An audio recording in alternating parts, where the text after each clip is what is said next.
Good evening and welcome to the new episode of the Haunted Log Old Time Radio Mystery Theater presents X-1.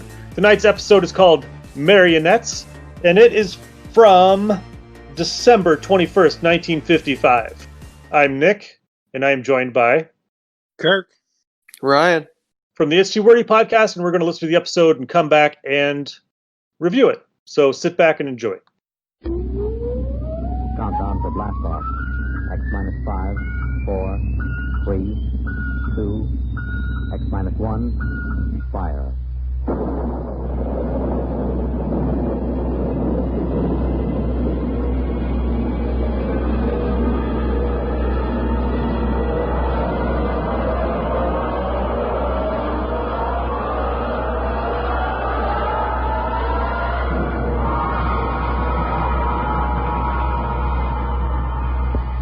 From the far horizons of the unknown come transcribed tales of new dimensions in time and space. These are stories of the future, adventures in which you'll live in a million, could be years, on 1,000, maybe worlds. The National Broadcasting Company, in cooperation with Street and Smith, publishers of astounding science fiction, presents X-1.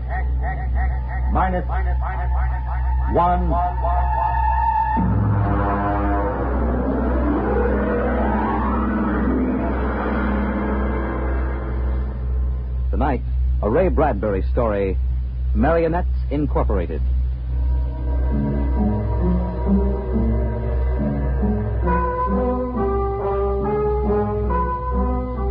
By the year 1990, we should see many amazing technological advances.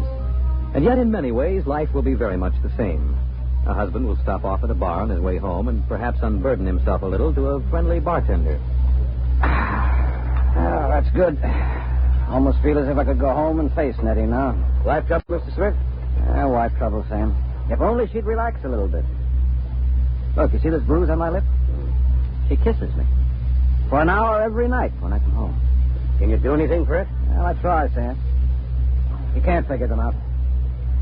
Well, I guess I'll go home and feed myself to the lioness. I tell you, Sam, when Nettie gets finished demonstrating how much she's missed me, I feel like a man who's been stuffed into an electronic washing machine with the dial set at rinse dry. How much do I owe you? Well, if it isn't Henry Smith. Huh? Brayling! What does I live and breathe? Walter Bray. What are you doing here? We're having the night out. Hey, does Gloria know about this? Things have changed, Henry. I thought she kept you chained to the bedpost most of the time. Not anymore, Henry, not anymore. You aren't divorced, are you? Don't know. Gloria's home. What did you do, put sleeping powder in her coffee? Oh, goodness, no. That would be highly unethical. Oh, now, look, I can't believe you just walked out on her. 10 years of marriage, Henry, and I never had a night to myself. But it will be different from now on. By the way, what time is it? 10 o'clock. Well, I guess I'd better be going. Scared? Don't want to crowd my luck. Oh. Although, really, there's nothing to worry about. Well, I'd sure like to know how you do it, Walter. Would you really? Yes, I would. All right, Henry, since you've always been a friend of mine, I'll let you in on it. Come on, my car's outside. I'll drive you home and let you see how it's done. Well, now, that's nice of you, Walter. Oh, no, not at all. We fellas have to stick together.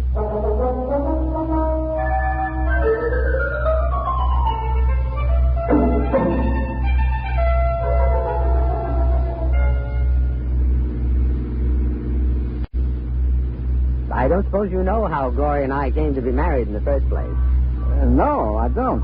Well, one evening she threatened to tear off her clothing and call the police unless I married her. No. Oh, yeah. Well, that's a bit extreme, isn't it? Gloria's a nervous girl. Oh. I bet you've had a pretty wretched time of it, huh? Yeah.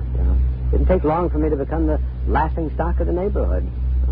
Henpeck Brayling, they used to call me. I know that. But things are changing now. See this? What's this? A single ticket to Rio on the morning rocket. I have hotel reservations there for a month. A whole month, Henry, to have a fling. Well, won't Gloria make trouble over there? Well, that's the amazing part of it, Henry. She won't even know that I'm gone. Huh? And I'll be back in a month and no one the wiser. you don't believe it, do you? Well, frankly, no. Just how are you going to swing it, Walter? That's the secret, Henry. I tell you, it is the most wonderful thing ever invented. Worth every cent I paid for it. Well, what is it? I'm going to show you. Now, here's my house.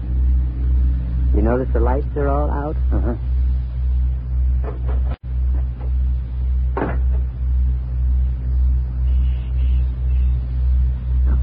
here on the front porch. Hey, Walter, you haven't gone off your rocker, have you? You see, I meow twice. That's it. Meow. Meow. Now watch the window in my bedroom. It looks as if somebody's... Hey, there's a man up there. He's looking out. God, he sees me. Now he'll be down directly. Oh, now look, isn't this a bit embarrassing for you, Walter? No, not at all. You'll find out. Here he comes. Hello, B2. Good evening, Mr. Braley. Either I'm going out of my mind or there are two of you. You never told me you had a twin brother. I don't. But if this fellow were in his pajamas, I couldn't tell you apart. Well, that's the secret, Henry. Everything go all right, B2? Just fine, Mr. Braley. I suppose my wife was in her usual good form this evening? Well, as a matter of fact, we spent the evening playing gin. No screaming, shouting, accusations? No, sir. It was a very quiet evening. Well, but this is even better than I thought. Marionettes Incorporated aims to satisfy, sir. Did he say Marionettes Incorporated? That's right, Henry. And now look him over. Isn't he excellently fashioned? You wouldn't dream he was a robot, a marionette. No, I don't believe it. Well, it's against the law, of course, to duplicate a human like this, but it's well worth the opportunity. I still don't believe it. You can't tell him from a human. Well, only one way. Put your ear next to his chest. Huh? That's it. Now listen. Machinery. Walter, old man, how long has this been going on? Well, I've had him a month. I keep him in the cellar in my toolbox. And tonight I told Gloria that I'd like to be excused for 5 minutes to run down to the cigar store. Huh? She agreed. I went down the cellar, took out Brayling, too, and sent him back upstairs to sit with my wife till I got home. That's miraculous. Of course, Walter, it doesn't seem quite ethical somehow. Oh, nonsense. Highly ethical. I've been home all evening. I shall be home with her for the next month. In the meantime, another gentleman named Walter Brayling will be in Rio having the time of his life. Well, can he walk around without fuel for a month? He refuels himself. Oh? He's built to do everything. Eat, drink, sleep. You'll take good care of my wife, won't you, B2? Well, your wife is rather nice. I've grown quite fond of her. You see? Yeah, Walter, old man, how long has this Marionettes Incorporated outfit been in business? Secretly for 2 years now. Why? Well, I wonder, you suppose there's a possibility that I might get in touch with him? You? But your Nettie is madly in love with you. Well, I know that, but even so, just a little respite, a night or two once a month, huh? But she loves you dearly. So much she can't bear me to leave her for half an hour. You know that lately she's taken to calling me up at work 10 or 12 times a day, talking baby talk? Your Nettie? My Nettie. So now what do you say, old man? As a favor to an old buddy, huh? A fellow lodge member? Well, I could put you in touch with the man who makes them. Of course, you'd be pledged to secrecy once you learn where he's located. Oh, naturally. Very well, then. Here's his card. Marionettes Incorporated. W. Zeig, proprietor and owner. New humanoid plastic 1990 model guaranteed against wear. Our motto. No strings attached. Address, the Jumbo Shop. 43 South Wesley Drive. Mr. Zeig will take care of you. Charming fellow. Real craftsman. Say, that's wonderful, Walt. I'll see him first thing tomorrow. Well, I better be getting home now. Nettie is probably splitting a gasket. We'll see you around, old man, after I get back from Rio. While I'm gone, you might drop around regularly, just as you always have. Treat Brayling, too, here, as if he were me. Otherwise, Gloria might be suspicious. Yes, fine, I'll do that. Oh, before I go, these marionettes, they're safe, aren't they? Oh, absolutely. Tell him, B2. Oh, we're guaranteed. Well, that's fine. Well, good night, Walter. Good night, B2. Good night, Mr. Smith. Good night, Henry. Well, I'm glad someone else will have a chance at a little happiness and freedom. All right, Brayling, too. Back into the cellar box for you. Come on, down the steps. That's it.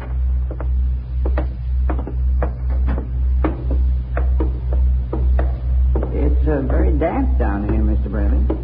Bad plumbing. Here we are. Brayling. Yeah?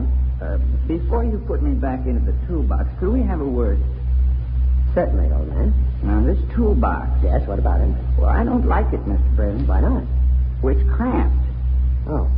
Well, I'll try to fix up something more comfortable when I get back to Rio. All right, now, before Gloria gets worried. Back into the... The marionettes are made to move, not keep still. Now, how would you like to lie in a stuffy old box most of the time? Well, I didn't realize you fellas were that sensitive. Well, you wouldn't like it at all. I keep running. There's no way to shut me off. Now, I have my feelings, you know. Well, a day after tomorrow, I'll be off to Rio, and you won't have to stay in the box for a whole month. You can move upstairs. But when you come back from Rio, I'll go back into the box. Mr. Zeig didn't tell me Marionettes Incorporated that it was possible to get a difficult specimen. There's a lot he doesn't know about us. Look here, B2. This has gone far enough. I'll never get to Rio. Come on now, into the box. And another thing. Well? Your wife. Yes, what about her? I've grown quite fond of her. I'm glad that you enjoy your employment. You'll have the whole month. I'm afraid you don't quite understand, Braden. I've fallen in love with her. Well, you what? Well, you see it. Well, you just don't appreciate it. Maybe if you hadn't acted so meek and apologetic about everything, well, she'd have a little more respect for you as a man. You weren't supposed to behave like this, you know. I think I could be very happy if I were married to Gloria. Aren't you forgetting that you are nothing but a big, overgrown puppet? Careful, Brayling. I'm sensitive. I'm sorry. Look, you wouldn't mind waiting here a moment, would you? I have to go upstairs and make a phone call. To who? Nobody important. I have to call Henry Smith about something. You're lying. Now, you're going to call Marionettes Incorporated and tell Mr. Zeig to come and get me. No, really, I'm not. I was...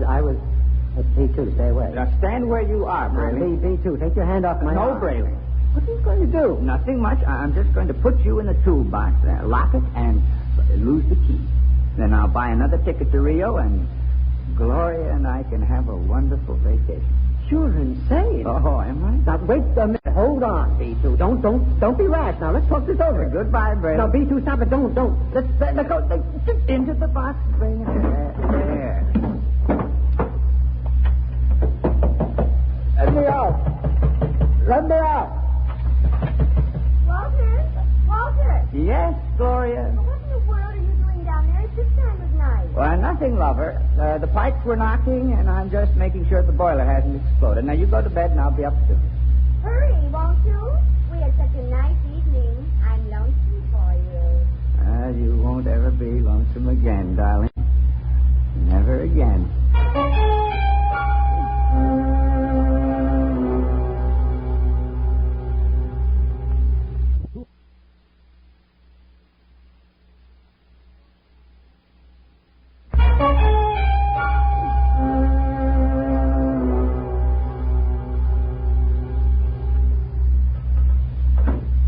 Good morning, Nettie. Good morning, darling. How are you? Have a nice time last night? I missed you so. Mm-hmm. Is breakfast ready? Well, aren't you going to kiss me good morning? Huh? Oh, yes, I suppose so. You're so wonderful, Henry. I guess I'm the luckiest person in the world. Mm-hmm. Now, here's your coffee. How would you like your eggs? Oh, any way at all. But I want to please you. Look, skip the eggs this morning. But you have to keep well, darling. I'm very healthy. I have an early business appointment this morning. Oh? Yes, it's a friend of Walter Brayling's. I met Walter last night. Oh. Yes. So, I better be off. Now, Nettie, don't look as if I were on my way to Rio or something. Well, it's just that I miss you so. I want to be with you all the time. Oh, dear, do I have to go through this every morning? I'll be back at supper. Oh, now, there's no need to cry now, is there? No, darling. You aren't displeased with me, are you? I try so hard to do everything just as I think you'll like it. No. I'm not displeased. Now, goodbye, dear. Henry. Yes? You forgot to kiss me goodbye.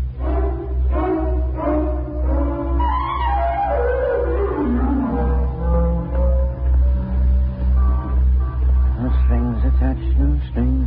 A very nice puppet with no strings attached. Let's see now. Jumbo Shop.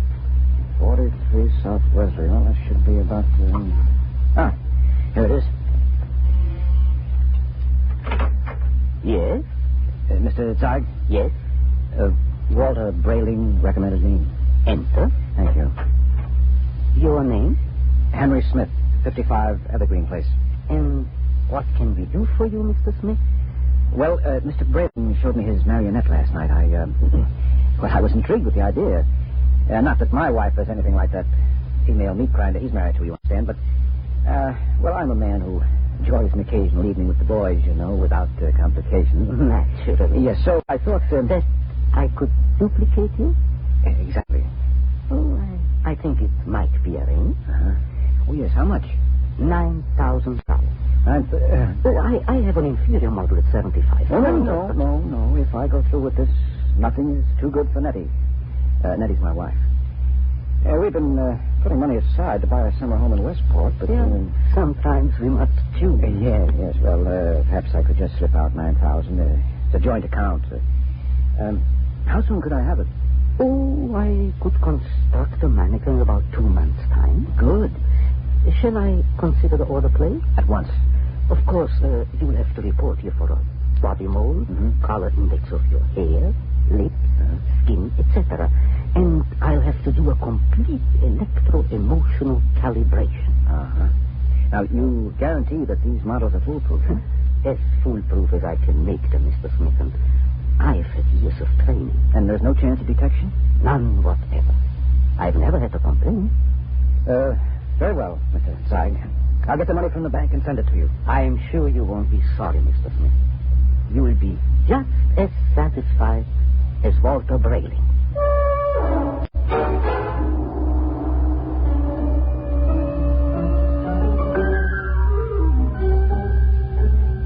Tell him. Yes, Mr. Smith. I'd like to cash this draft in my joint account. Yes, sir.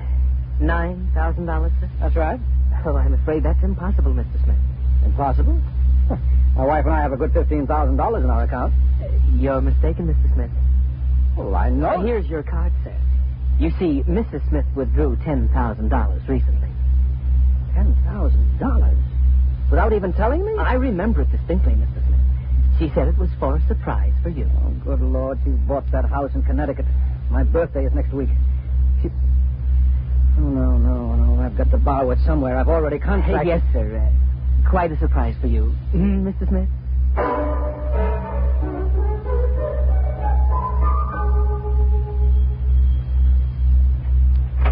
Yes? Oh, hello, Henry. Hello, Gloria. Is Walter home? I'd like to speak to him. He should be back soon. Will you wait? Yes, I'd better. Oh, say, Henry, as long as you're here, maybe you can help me with something. What? I went downstairs to get an old suitcase a little while ago, and I heard the strangest noises near that old tool chest of Walter's. He mentioned that the boiler was acting up, and, well, I'm afraid to go down there again. I wonder if you'd take a look. What kind of noises? Like a thumping sound. Uh-huh. Well, maybe I'd better go down, Gloria. You stay up here. Should I call a plumber, do you think? No. I'll take care of it. Well, it's right down those stairs. All right, I'll have a look.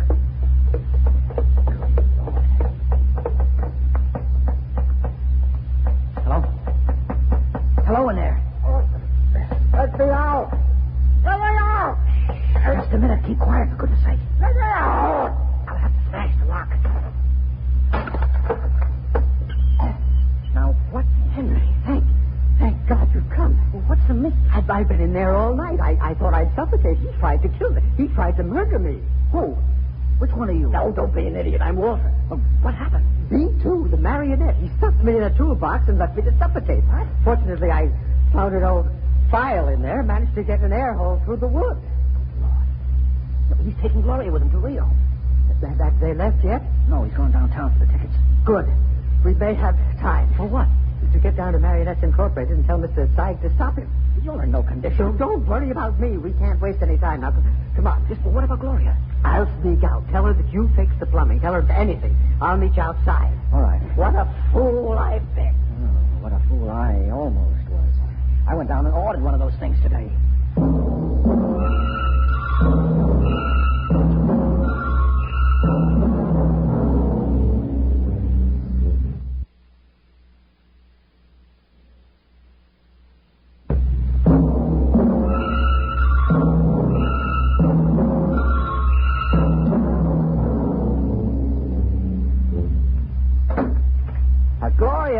Gloria, love.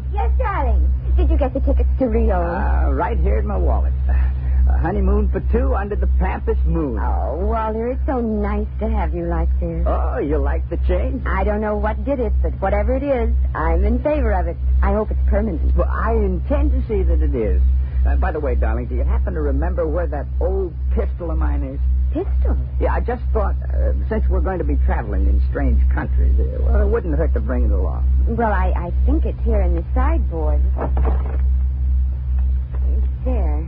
You know how frightened I am of these things. Well, I'll be very careful of it. Now, in fact, I think I'll go down to the basement and practice. Not really shooting it, of course, just to make sure it's in good working order. Well, now, do be careful, Darky. Oh, I will. If you should hear a shot, now, don't be frightened. I may fire it into a block of wood just to test it. Perhaps I'll fire it into that old tool chest of mine. That should absorb it. Oh, speaking of that tool chest... Yeah, what about it? It reminds me that Henry Smith was here. Oh? Yes, I heard some noises downstairs, and he went to fix the plumbing. Oh, is he still down there? No, he left. I really don't understand it. He seemed so anxious to see you before he went down to the cellar. And then he just left. Did he stop the noises? Well, he must have. I don't hear them. Yeah, I see. What is it, dear? Well, I have to go out for a while, darling. But, Walter, we have to pack if we're leaving. Well, I'll be back soon. Now, there's something very important I have to attend to. What is it? Well, just some personal business with Henry Smith. Now, please excuse me, darling. And now, don't worry. When I get back, everything will be fixed once and for all. Now, we can enjoy the rest of our lives just as though the old Walter Brayling never existed.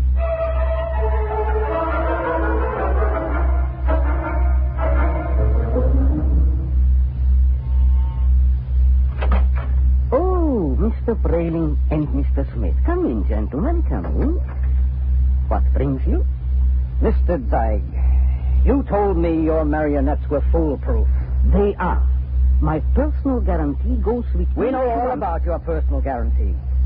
Except that Mr. Brayling's dummy knocked him out, stuffed him in a toolbox to suffocate, and is making plans to run away with his wife. Oh, dear. Yes, well, Mr. Zeig...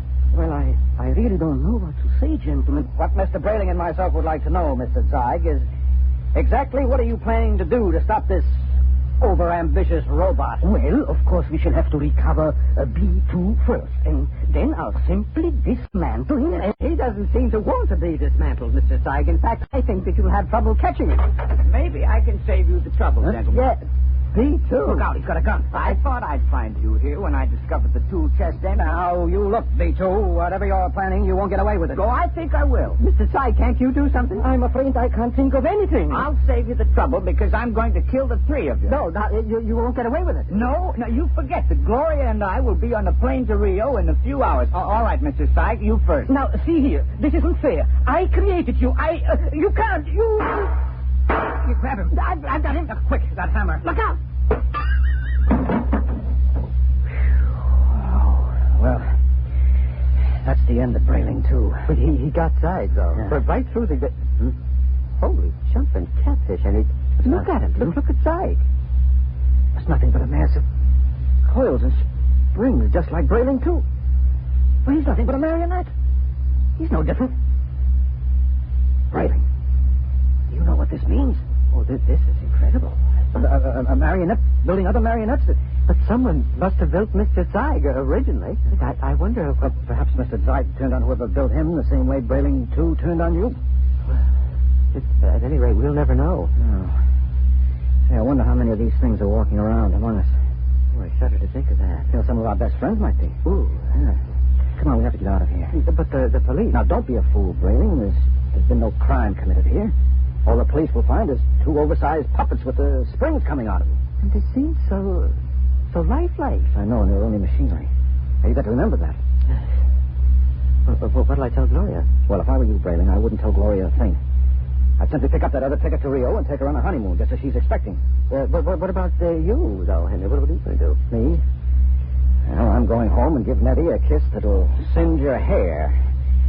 Oh, you know, when I think of what might have happened if I'd gone through with this marionette thing, that makes a fellow realize how lucky he is to be married to a decent woman. Oh, come on, let's go.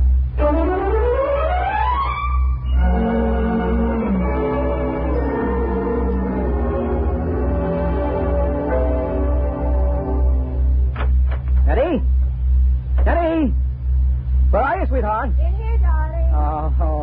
missed you today. Come here. Oh, Henry. Hmm. Oh, you look tired, darling. Can I do something for you? Just tell me I'm yours to command. Oh, man's a fool to jeopardize a nice home and a loving wife like you. No, you do love me, don't you, Nettie? Oh, you know I do. Here, let me get your slippers on. No. Oh, it feels good to sit back on the sofa and relax. Oh, you don't know what a trying day I've had. Oh, I can see you're all upset. It isn't anything I've done, is it, dearest? Oh, no. Well, in a way, something you've done is connected with it, yes. What's that, darling? There's the money. Money? Now, I know you wanted to surprise me with the house, darling, but really you shouldn't have taken that money out of the bank without consulting me. Henry, I don't even know what you're talking about. Now, Nettie. But I don't. Now, Nettie. Oh, you're so upset, darling. If it's anything important, let's talk about it later. Meanwhile, why don't you just put your head on my shoulder and rest? Well, I must admit that sounds enticing. Here, let me make you comfortable. There. Now, just close your eyes. That's it.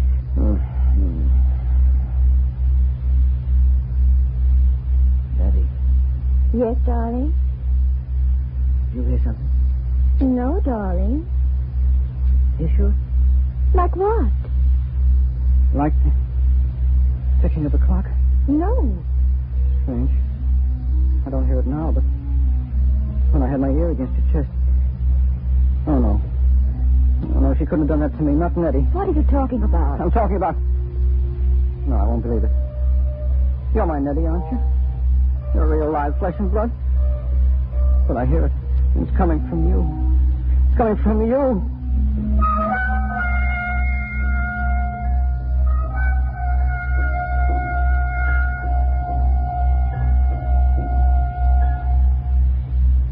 You have just heard X-1, presented by the National Broadcasting Company in cooperation with Street and Smith, publishers of astounding science fiction. Tonight, by transcription, X-1 has brought you Marionettes Incorporated, written by Ray Bradbury and adapted for radio by George Lefferts. Featured in the cast were Les Damon, Dick Hamilton, Charles Swenson, Theo Getz, Arthur Cole, Bob Hastings, Freddie Chandler, and Ginger Jones. Your announcer, Fred Collins. X-1 was directed by Daniel Sutter and is an NBC Radio Network production.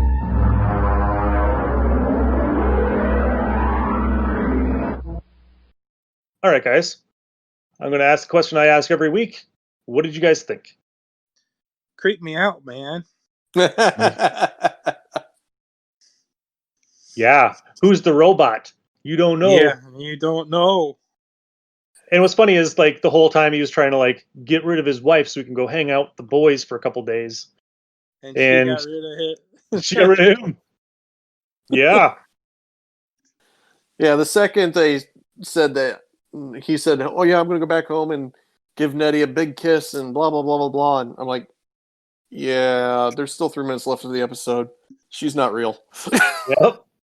Yep.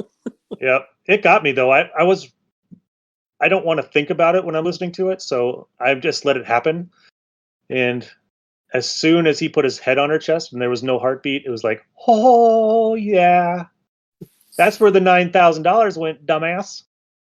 Well, she kept an extra 1,000 too. Yeah, she did. She probably went to Argentina or whatever that was that the other people were going to take a trip to. Rio. That's it. Rio, yeah. Oh, that was probably the hardest part of the episode, is because the robot thing, or the marionette thing of that guy was the same voice as the guy. So trying to figure out which one was which in the conversation was a little bit challenging. But, man, that is a lot of fun. I like these. Yeah, it's really good.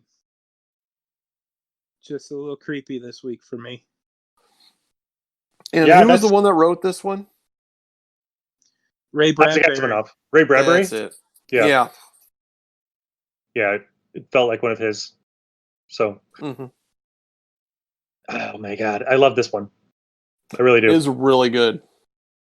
Kept guessing. I still like the Hunter one first, but this is really close second. And when I was growing up, I never really listened to X-1. I had like one cassette that had 2 episodes on it. I didn't really do much because at the time, OTR wasn't available as it is right now. I mean, you had to go through like Radio Spirits and pay like $50 for 4 cassettes or something like that, which was ridiculous. But when you realize that they had to go in their vault, find the episodes, record them on a cassette, go find the other episodes, go put it on that same cassette. Yeah, I mean that's kind of worth it, but $60, it was pretty expensive. And now they're readily available, even though they're still copyrighted. I don't think anybody really cares that they still copyrighted, other than probably the Shadow. We're not making money on this, so that's good, because if we were making money selling the copies, they would probably, Condé Nast would probably be up our butt. Yeah. And I don't want to deal with it. So, all right. I think we should stick with sci-fi. I mean, it's really fun. Yeah, I've been really enjoying it. Okay. Yeah, I'll let you guys know what episode to do. Probably more than 4 hours before the show starts next week. So it's been horrible. Like, we're just gonna go off here, and I'll tell you what's been going on. So it's been Nick, Kirk, Ryan, and we'll talk to you next week. See you guys later. Bye.